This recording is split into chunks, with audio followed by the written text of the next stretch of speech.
My name is Mosah and I work in the diesel local repair shop in Tata Steel. I'm a mechanical engineer.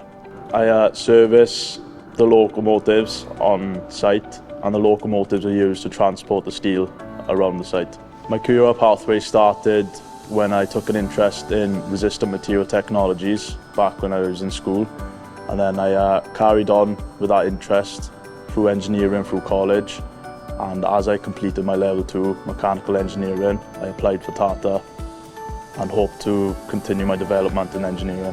I chose this career because I thought it was important to pursue an apprenticeship at Tata Steel, as it helped me work on the job and gain experience while being paid. Throughout the day, I would use teamwork and communication, as I have to work well within a group to make sure our tasks are completed throughout the day. I would say a lot of stuff that I learned through college and school will come in play as well, such as maths and science. The thing I enjoy most about my role is working and meeting loads of different people, because I feel like within Tata it's a close-knit community and you can get along with everyone very well. I would say to young people who are thinking of doing engineering as a career is to carry on developing your skills, as I believe engineering is a good way for your future careers.